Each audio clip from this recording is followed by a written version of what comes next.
मी पंजाब तक आज आहे 29 जून 2025 आणि मी जात आहे आळे फाटामध्ये मुंबईकडे जात आहे आणि ह्या करंजी घाटात आहे आणि ह्या जोरवाडीचे शेतकरी भेटलेले तर त्यांचं म्हणणं काय ऐकून घेऊ।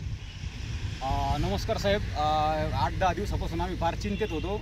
आमच्या काही पेरण्यासुद्धा रखडल्यात आणि जे पेरलंय त्यालासुद्धा आता पाण्याची गरज आहे, तर आम्हाला थोडासा अंदाज दिला तर बरं होईल। आज हे आहेत नगर जिल्ह्यातले शेतकरी, हे करंजी घाटाच्या इथं बाजूला यांचा जोरवाडी गाव आहे आणि या ठिकाणून महाराष्ट्रातल्या शेतकऱ्याला अंदाज देणार आहे।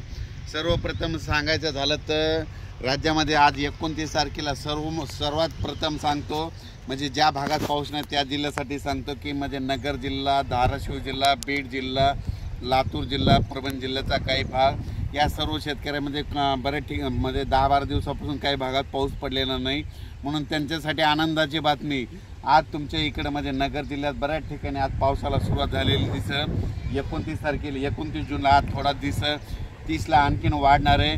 मात्र 1, 2, 3ला मग संपूर्ण भागामध्ये तुमच्या नगर जिल्हा, धाराशिव जिल्हा, बीड जिल्हा, लातूर जिल्हा या भागात पाऊस पडलेला दिसत, म्हणून ह्या 4 जिल्ह्यातल्या या शेतकऱ्यांनी अंदाज दिला।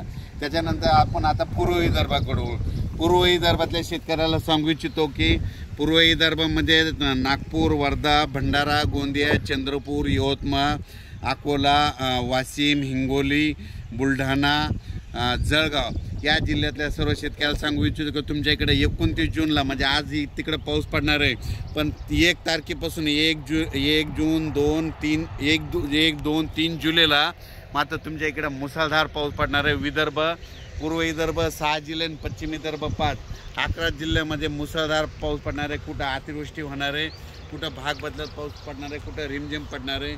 मग सांगायचं झालं तर यवतमाळ जिल्ह्यामध्ये खूप जोरात पाऊस पडणार आहे, चंद्रपूरकर देखील खूप पडणार आहे, नागपूरकडे देखील खूप पडणार आहे, अमरावतीकडे जोरात पडणार आहे, अकोल्याकडे जोरात पडणार आहे, वाशिम जिल्हा जोरात राहणार आहे, हिंगोलीकडे राहणार आहे, त्याच्यानंतर अकोला, बुलढाणा जास्त राहणार आहे, जळगाव जामोद घाटाच्या खाली जास्त राहणार आहे, जळगावला जास्त राहणार आहे।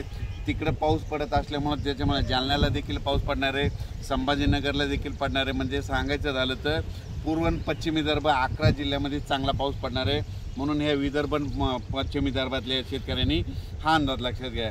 त्याच्यानंतर आपण पश्चिम महाराष्ट्राकडे वळू। पश्चिम महाराष्ट्राकडे म्हणजे आज 29 जून म्हणजे आज देखील पश्चिम महाराष्ट्रामध्ये चांगल्या प्रकारच्या बऱ्याच ठिकाणी भाग बदलत पाऊस सुरू होणार आहे। सांगलीकडं, साताऱ्याकडं, त्याच्यानंतर पंढरपूरकडे देखील, नगर जिल्ह्यात देखील बऱ्याच ठिकाणी पाऊस सुरू होणार आहे, म्हणून हे पश्चिम महाराष्ट्रातल्या शेतकऱ्यांनी अंदाज लक्षात घ्यायचा। सोलापूरकडे देखील बऱ्याच ठिकाणी पाऊस पडणार आहे, सोलापूरच्या शेतकऱ्यात खूप पूर्ण येत आहेत, धाराशिवच्या देखील येत आहेत की पाऊस नाही, म्हणून त्यांच्या देखील आज सुरुवात होणार आहे, म्हणून त्यांच्यासाठी आनंदाची बातमी। त्याच्यानंतर कोकणपट्टी आणि घाटमाथ्यावरल्या भागातल्या सर्व जनतेला आणि शेतकऱ्याला सांगू इच्छितो की कोकणपट्टी घाटमाथ्यावरला पाऊस मात्र कायम चालूच राहणार आहे, ते काय बंद होणार नाही, म्हणून हे त्यांनी लक्षात घ्यायचं आहे। त्याच्यानंतर आता उत्तर महाराष्ट्राकडे वळू।